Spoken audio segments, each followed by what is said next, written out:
Então, bom dia a todos. O meu nome é Sofia Uber, eu sou estagiária do escritório Andrade Gomes Associados e é com muito prazer que eu cumprimento e agradeço a presença de todos no dia de hoje.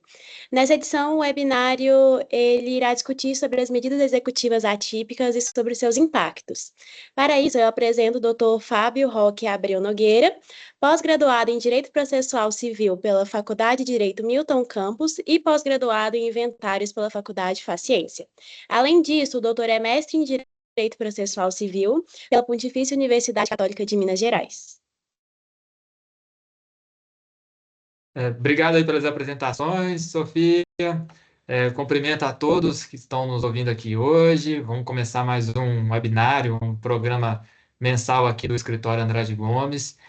E hoje a gente vai falar de um tema que eu gosto muito. É um tema assim, efervescente, porque ele ao mesmo tempo trata dos poderes do juiz, né? E esse é um tema super delicado, né? Até onde o juiz pode agir, né, de acordo com os princípios do Estado democrático de direito, e ao mesmo tempo trata também de um conflito de princípios entre o credor e o devedor.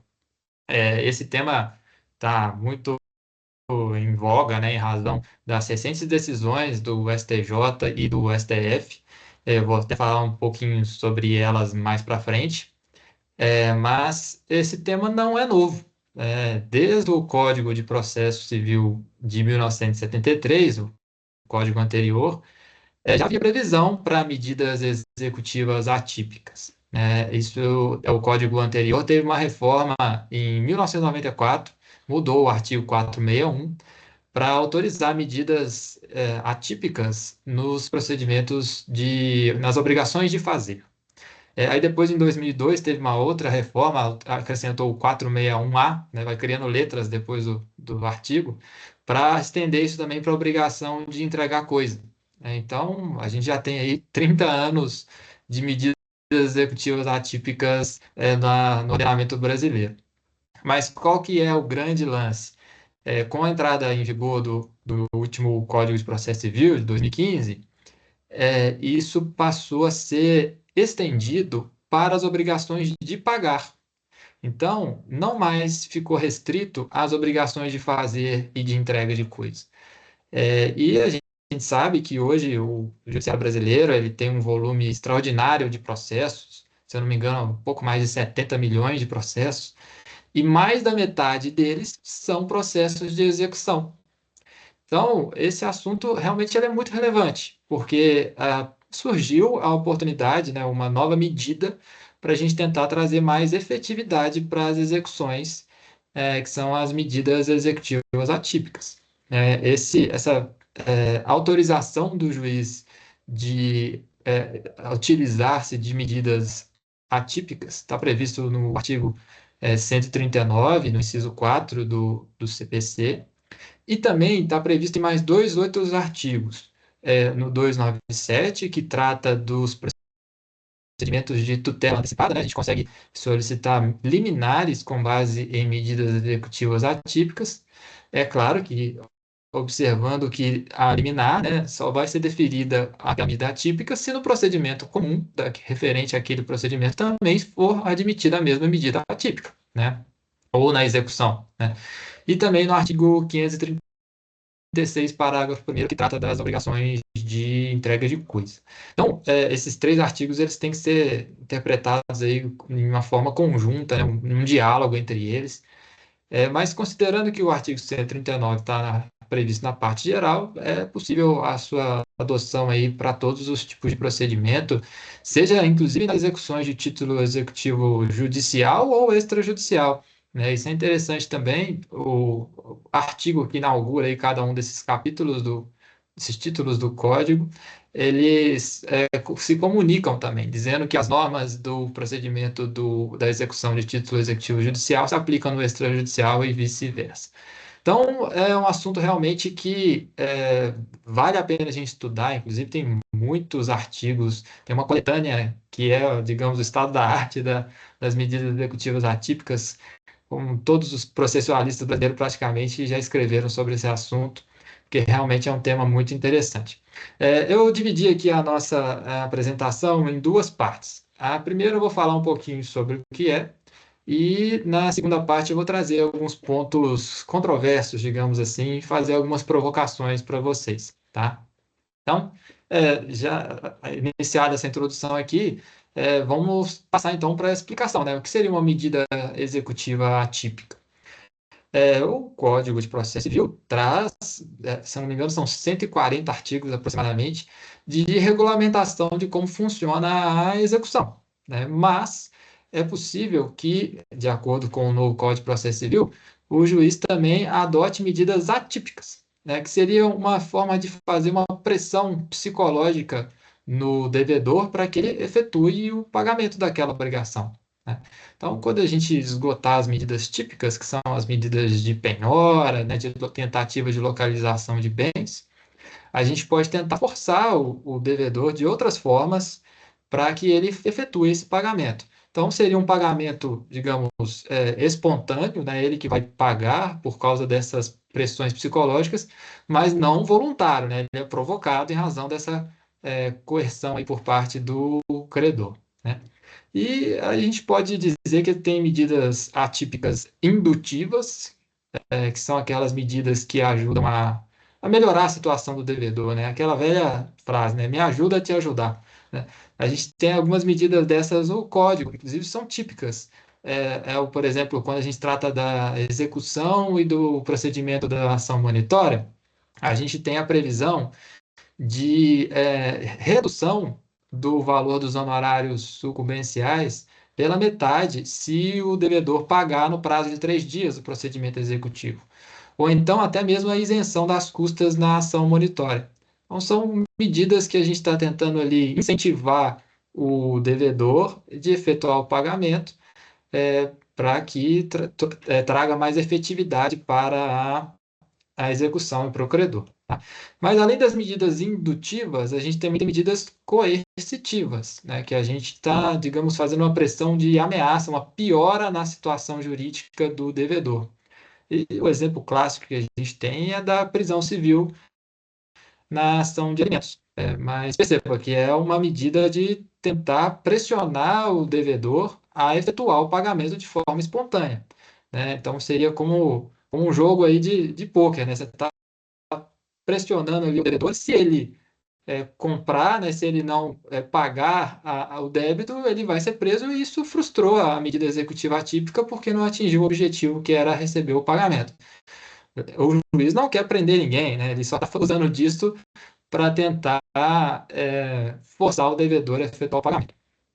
Bom, esses tipos de medida encontram muitas resistências por parte da doutrina e até da jurisprudência, mas a maioria delas não se sustenta. Eu vou discutir duas delas aqui com vocês, até para aproveitar para explicar um pouco mais sobre o assunto. A primeira delas é a alegação, né, de que esse tipo de medida executiva atípica violaria a regra da responsabilidade patrimonial. Realmente uma conquista humanitária, né, dizendo que a gente não pode executar o corpo do devedor, né, só o seu patrimônio, né, isso aí, graças a Deus, né, não tem mais aquela lei das 12 tábuas, que era possível, né, pagar a dívida cortando parte do corpo, ou então até com a morte do devedor, né.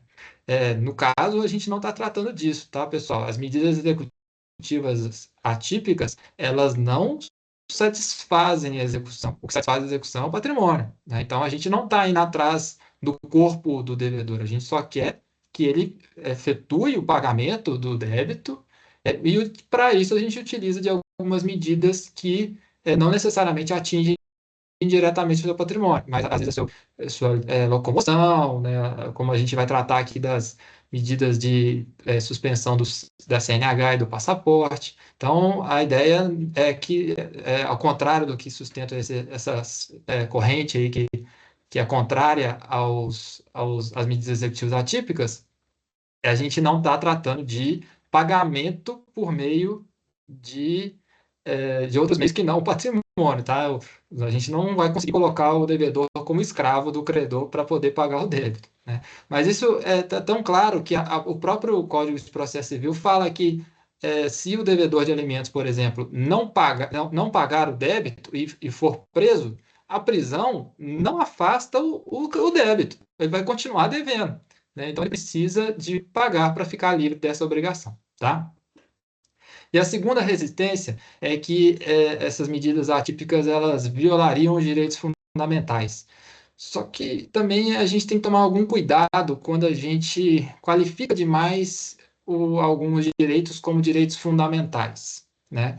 Se a gente fizer isso, acaba banalizando a situação e aí tudo virando direitos fundamentais perde um pouco a sua proteção, né?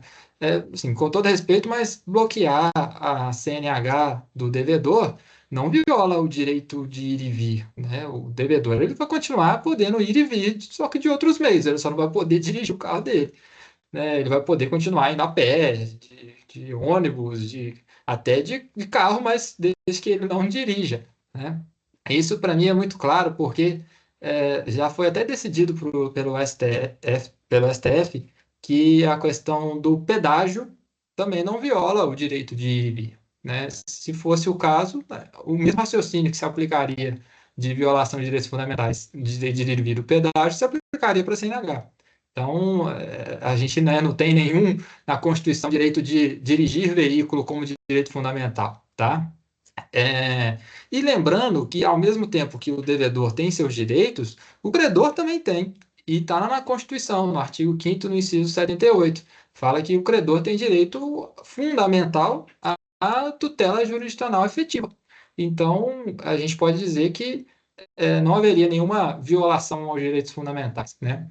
Claro que isso tem que ser olhado com muito cuidado, né? A gente não vai, por exemplo, impedir um devedor de utilizar a CNH dele se ele for um motorista, vai privar ele da profissão. Aí não tem jeito.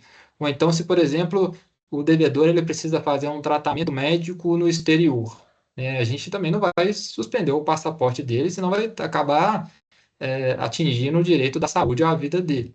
Então a gente tem que olhar isso com muito cuidado em cada caso concreto. Mas o fato é que esse tipo de medida é muito aceita no direito comparado.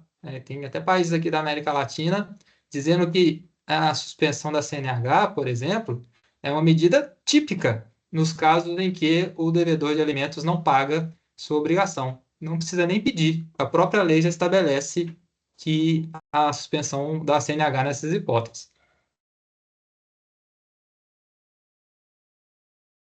E aí, diante disso, já partindo aqui para o próximo ponto, a gente vai tratar do entendimento do STJ e do STF sobre o assunto, como eu comentei. Isso já chegou no STJ algumas vezes, e vou ler aqui um pequeno trecho que eu separei da, do julgamento de um acórdão em recurso especial da relatoria da ministra Nancy Andrighi. Eu acho que ela foi muito didática aqui, reuniu todos os requisitos que a gente precisa, depois a gente vai abordar um a um.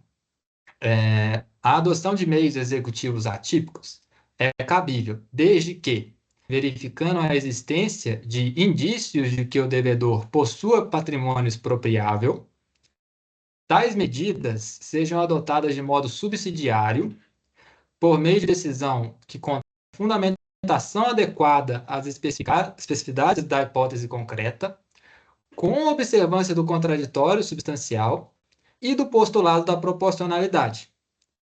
Esse é o recurso especial 1788950, 2019. Eu falei que foi didático porque, em uma frase, a ministra trouxe aqui os 5 requisitos, digamos assim, que o STJ entende necessário para aplicar uma medida executiva atípica.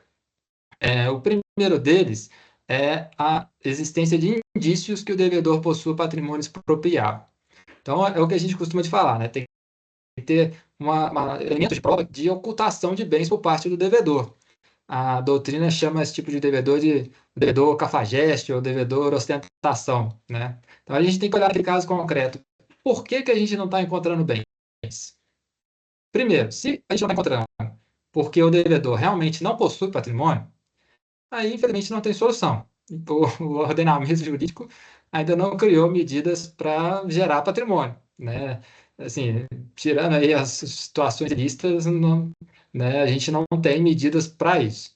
Segundo, se for um caso de fraude, por exemplo, o devedor está usando ali de fraude à execução, fraude contra credores, também não é o caso de medidas atípicas, porque a gente tem medidas típicas para isso. A ação pauliana, né? A gente tem no próprio Código de Processo Civil a fraude à execução, então também não seria o caso. Agora, nas situações em que o devedor está usando de uma blindagem patrimonial, aí que ele tem indícios de padrão de vida elevado, aí sim essa situação seria aplicável, né? E a gente tem, hoje é muito fácil esse tipo de prova, né? Os devedores costumam postar lá nas suas mídias sociais, eles com carrões, ou então fazendo viagens, né? Ou então a gente pode até examinar isso com um pouco mais cuidado, ver, por exemplo, às vezes os filhos do devedor estudam em escolas particulares. Isso aí tem que ser uma análise feita caso a caso, né? E para exemplificar essa situação, a doutrina cita aqui um exemplo do caso do Ronaldinho Gaúcho. Se vocês lembram, ele teve alguns problemas ambientais e ele foi condenado numa ação civil pública a pagar uma indenização, se eu não me engano, acho que é de 9 milhões. E aí ele falou que não tinha patrimônio. Aí o Ministério Público não concordou com isso e pediu as medidas executivas atípicas de suspender o passaporte dele. E foi só fazer essa suspensão que ele veio e efetuou o pagamento, pelo menos uma parte lá em razão de um acordo. Então, dá para ver que ele tinha realmente patrimônio e que ele só estava blindando, né, por meio de outras medidas aí que eu não quero nem entrar nessa seara aqui nesse webinar, tá? E a gente também tem um caso do Daniel Fraga. Não sei se vocês conhecem. Ele né? Não sei, está sumido. Ele é um youtuber muito famoso que falava sobre política, etc., ativista mesmo. E ele foi processado por um juiz por indenização, danos morais, etc., e foi condenado. Só que ele, o que que ele fez? Sabendo que ele ia sofrer tentativa de bloqueio de seu patrimônio, ele pegou todos os seus bens, vendeu tudo e converteu tudo em Bitcoin. E ele fez isso numa época que o Bitcoin estava bem baratinho, né? Aí, uma explosão do preço, hoje ele é bilionário, sumiu do mapa, tentaram suspender o passaporte dele, a CNH, mas não deu muito resultado, porque não se sabe onde ele está, né? Mas assim, o que eu estou tentando mostrar é que existem essas medidas para a gente tentar dar efetividade para execução, desde que o devedor tenha ali indícios de que ele tem bens mas que ele não está pagando o seu débito, né?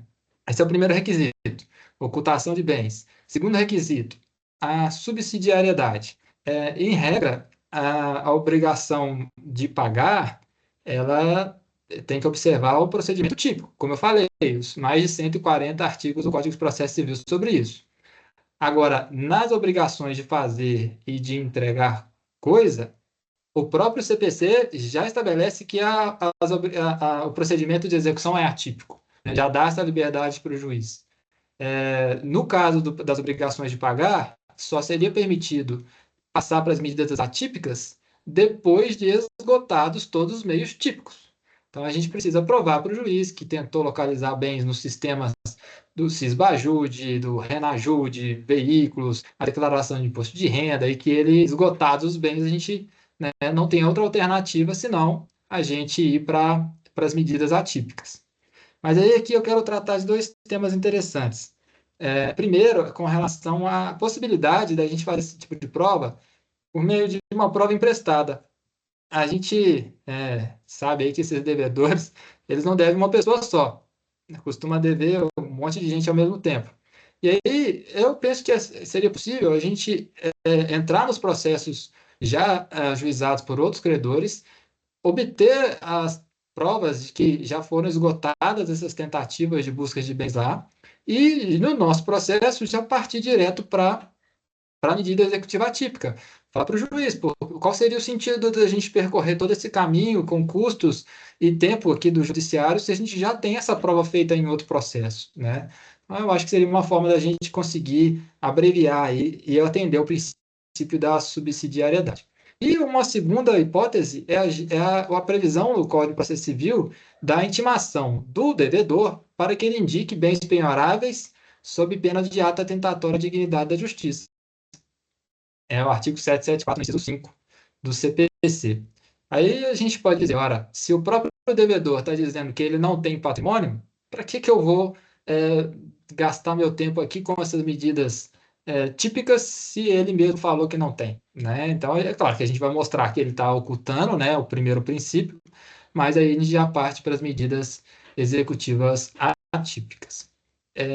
Então, e passando aqui para o terceiro, quarto e quinto requisitos do STJ, seria observar o contraditório, observar a fundamentação e observar o princípio da proporcionalidade. Né? Aquilo que eu falei, por exemplo, suspender a CNH do motorista. A gente não vai fazer isso em todos os casos, né? Não vai impedir o devedor do meio de trabalho dele, até porque sem trabalhar ele não vai conseguir pagar o credor. Né? Bom, abordados esses 5 requisitos, só é importante lembrar que em 2023 o STF também já julgou essa questão e reconheceu a sua constitucionalidade. Né? Foi uma ação direta de inconstitucionalidade, a 5941. Foi juizada pelo Partido dos Trabalhadores, justamente por a suspensão da CNH, passaporte e participação em concursos públicos. E o STF declarou que é constitucional. Tá? Mas é claro, pessoal, que não é uma liberdade total para o juiz, e também não é uma punição para o devedor. É uma forma de pressão, como eu falei, para tentar coagir o devedor a pagar a dívida. Tá? E só para ilustrar isso aqui, que não é punição, a gente não pode, por exemplo, numa obrigação de pagar, estabelecer uma medida atípica de multa, porque, né, nesse caso, já há a própria obrigação de pagar, já constitui essa natureza. Então, não faria sentido aumentar o débito, né, já porque já tem juros, inclusive, correção monetária. Então, para as obrigações de pagar, a multa não faz muito sentido. A gente precisa de pensar em outras medidas alternativas. Acho que com isso a gente encerra aqui a primeira parte e vamos passar aqui rapidamente para os pontos polêmicos para não estender demais nosso webinar. Primeiro, eu queria dizer que durante as minhas pesquisas aqui para falar para vocês, eu encontrei uma pesquisa de campo muito legal, feito por alguns professores de São Paulo, que analisaram os precedentes lá do Tribunal de Justiça de São Paulo sobre essa questão. E eles viram que, isso são dados de 2019, eu não achei nenhum mais recente. Eles viram que, de todos os pedidos formulados de suspensão de CNH, 15% eram deferidos. E de passaporte, quase 4%, 3 e alguma coisa eram deferidos. E isso só por algumas câmaras específicas. Então, realmente, dá para ver que os juízes estão bem restritivos com relação a isso. Né? Porque realmente não é muito fácil provar esses requisitos que eu acabei de falar na parte anterior. Então, olhando essas decisões profundamente, esses pesquisadores perceberam que eles não analisavam todos esses requisitos, os juízes, né? E isso gera uma preocupação. Ao mesmo tempo que os juízes, né, estão sendo comedidos para deferir, eles não estão analisando todos os requisitos. Então, a gente tem que ficar atento, principalmente no caso que a gente está representando aí os devedores que estão pretensamente aí ocultando patrimônio, tá? Bom, mas vamos lá para os pontos polêmicos. Primeiro, essas medidas executivas atípicas, elas podem ser objetos de negócios jurídicos processuais? Não sei se todos sabem, mas o Código de Processo Civil autorizou agora que as próprias partes tenham a liberdade de estabelecer como será o procedimento, ou algumas medidas relativas a recursos, provas, e inclusive na própria execução. E sim, é possível que as partes prevejam um contrato, por exemplo, que se houver algum conflito envolvendo essa relação jurídica, fica autorizada a adoção de medidas executivas atípicas.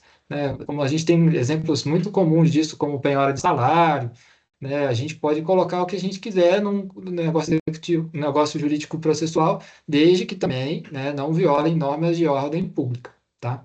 Então, é possível sim, e isso pode ser bem interessante, né, quando a gente está tratando de direitos dos contratos. Segundo, as medidas executivas atípicas, elas podem ser aplicadas de ofício?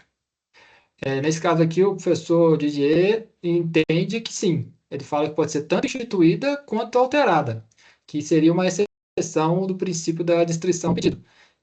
O juiz poderia colocar uma medida mais grave, ou uma mais branda, ou até uma diversa do que o autor pediu, né? Só não pode violar os limites que a lei exige iniciativa. Então, por exemplo, para a ação de alimentos, para pedir a prisão civil, a lei exige que seja um requerimento do autor. Nesse caso, o juiz não poderia fazer isso de ofício, né? Mesma coisa com a penhora do Cisbajude ou o Serajude, também o juiz não poderia fazer de ofício, tá?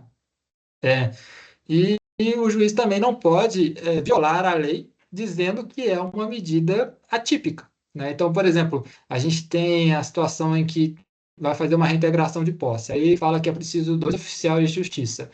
O juiz não pode simplesmente dizer que, como é uma medida atípica, ele vai precisar só de um oficial, né? Então, se a lei estabelecer alguma forma de cumprimento daquela medida, o juiz não pode alterar, tá?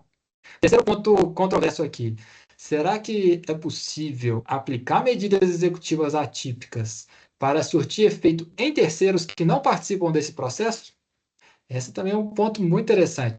É, por exemplo, se a gente está tratando aqui de um devedor que é casado no regime da comunhão universal, será que eu posso adotar essas medidas executivas atípicas para o seu cônjuge, impedindo que ele use da CNH dele do passaporte, por exemplo? Alguns professores entendem que sim, né, que é possível. Afinal de contas, na comunhão universal, o cônjuge responde pelas dívidas né, do seu companheiro, do seu cônjuge, né? Então, seria possível aplicar para terceiro, sim. Inclusive, a gente tem outros exemplos, né? Como a gente tem aplicar uma multa para uma empresa que não está incluindo o nome do devedor na folha de pagamento, ou então, por exemplo, a gente vai intimar o Serasa para tirar uma negativação e ele não cumpre essa obrigação, a gente também pode aplicar uma medida para terceiro. E até mesmo para o próprio autor, nesse caso, a gente pode aplicar uma medida no caso que o réu pede a exibição de documentos em face do autor e ele não apresenta, né? Então, seria possível adotar medidas executivas atípicas não só para o devedor, mas para terceiros e até para o próprio autor, né? Quarto ponto controvertido aqui é com relação ao contraditório. Como eu falei, é um dos requisitos para que seja definida a medida. Mas aí eu pergunto, será que é possível que esse contraditório seja diferido? Ou seja, que o juiz adote a medida executiva e só dê oportunidade para o devedor se manifestar depois dessa medida ter sido aplicada? A doutrina também entende que sim, né? Que desde que o contraditório seja garantido, não precisa que ele seja prévio, que ele pode ser depois da medida. E aí a gente tem um exemplo aqui muito interessante. Ano que vem a gente vai ter Copa do Mundo, né? Se não me engano, acho que é nos Estados Unidos, e, e aí a gente tem um caso de um devedor que adora futebol, né? Que ele vai viajar lá para a Copa do Mundo. Se eu precisar intimar ele primeiro para manifestar sobre isso, e ele demorar para responder, aí pode ser que ele já tenha viajado e eu tenha perdido a chance de bloquear o passaporte dele, né? Então, ano que vem aí, esses tipos de medidas, tenho certeza que vão ter mais efetividade, né? Quinto ponto controvertido aqui. Eu queria falar um pouco sobre os limites, né, e os abusos do judiciário e até pode gerar crimes de abuso de autoridade, né? Então, por exemplo, a gente não tem menor cabimento a adotar medidas de suspensão do CPF, até mesmo de participar de concurso público, licitações. Qual seria a finalidade disso? Se eu estiver prejudicando a condição do devedor de trabalhar ou de participar de concursos públicos, ele não vai ter como pagar o próprio credor, então não faria muito sentido, né? E a gente tem um caso que ficou emblemático na jurisprudência, de uma escola, se eu não me engano, de Goiás. É um caso verdadeiro, tá, pessoal? O juiz teve uma escola que foi invadida, tá, por alguns alunos, e eles estavam se recusando a sair. E para forçar os réus a saírem, o juiz determinou cortar a energia elétrica da escola, cortar a água da escola e mandou que à noite fosse feito barulho lá ao lado da escola para impedir que eles dormissem. Né? Então, assim, isso aí, com todo respeito, são técnicas de tortura, né? Então, a gente não pode adotar esse tipo de postura nas medidas executivas atípicas, né? Como eu disse, tem que ser proporcionais, tem que ser razoáveis, e não podem violar aí os direitos fundamentais do devedor, tá? E aí, já tratando desses exemplos, eu acho que a gente precisa chamar um pouco a atenção também, não só dos juízes, mas dos advogados. A gente tem visto no dia a dia aí do fórum, né, que a gente tem medidas executivas atípicas sendo aplicadas, mas não passam da suspensão da CNH do passaporte, quando muito ali do cartão de crédito. Então, a gente meio que tipificou o atípico, né? A gente tem essas três medidas: suspensão da CNH, passaporte, cartão de crédito. Mas essa possibilidade que o Código de Processo Civil traz para a gente, ela é limitada, né? A gente tem que usar a criatividade. A gente não pode ficar só com essas medidas, essa pobreza de medidas, né? A gente tem que olhar no caso concreto ali, o que seria interessante para fazer efeitos naquele devedor, né? Então, isso aí depende de um estudo, né, de um apoio até do próprio cliente para entender como que a gente conseguiria pressionar o devedor a cumprir. E aí é que eu tomo a liberdade de fazer uma brincadeira com o Renato aqui do escritório, nosso amigo. E é uma brincadeira, eu fico bem tranquilo, porque é uma das pessoas mais honestas que eu conheço. Mas só para ilustrativos aqui do nosso exemplo, todo mundo sabe, não esconde disso, que ele é apaixonado pelo time do Cruzeiro, né? Vamos supor que ele, né, uma suposição, como eu disse, impossível de acontecer, que ele deixe de pagar alguém, ou então que ele não cumpra alguma obrigação, né? E aí tentem executá-lo, ele blindou o patrimônio, um advogado muito experiente, e o credor não está conseguindo, né? Olha que medida interessante, eu poderia pedir para que o juiz bloqueasse a possibilidade do Renato participar dos jogos do Cruzeiro. Tenho certeza que se acontecesse isso, no dia seguinte ele ia aparecer para tentar fechar um acordo para que ele volte a participar dos jogos. Então, assim, é um exemplo bem cômico aqui, só para vocês verem que a gente pode, sim, adotar outras medidas, não só apenas suspensão de CNH, passaporte, cartão de crédito, né? Quando eu estava fazendo a pesquisa, na doutrina tem alguns exemplos bem interessantes, exemplos verdadeiros também, de um sujeito que adorava participar de competições de kart e também estava nessa situação, ocultando patrimônio, e existe alguma autorização, eu não sei qual que é, para fazer a participação nessas provas, e o credor pediu para suspender e conseguiu fechar um acordo também. E a mesma coisa num caso em que um devedor gostava muito de equitação. E para transportar os cavalos, ele também precisa de alguma autorização, não sei de qual órgão, e ele pediu a suspensão dessa autorização, conseguiu, e o devedor apareceu para fechar o acordo. Então, reparem, o âmbito de imaginação aí é limitado, né? Você tem que verificar no caso concreto o que vai coagir o devedor a fechar o acordo, tá? E só mais duas questões aqui que eu queria tratar, que a gente tem que tomar alguns cuidados, com relação à instrução no processo penal. Todo mundo lembra dos casos que suspenderam o WhatsApp e o Twitter, né, por não terem fornecidos alguns dados de conversas envolvendo processos criminais. Isso aí também foi super criticado pela doutrina, porque está prejudicando milhões de pessoas, eu não estou exagerando, né? Tem milhões de pessoas que usam o WhatsApp para fazer seus negócios no dia a dia, para a instrução de um processo criminal. Mas também seria uma medida executiva atípica que eu trouxe aqui só para ilustrar para vocês. E aí, pessoal, já partindo aqui para o finalmente, também para não extrapolar muito tempo, eu faço aqui algumas provocações para vocês.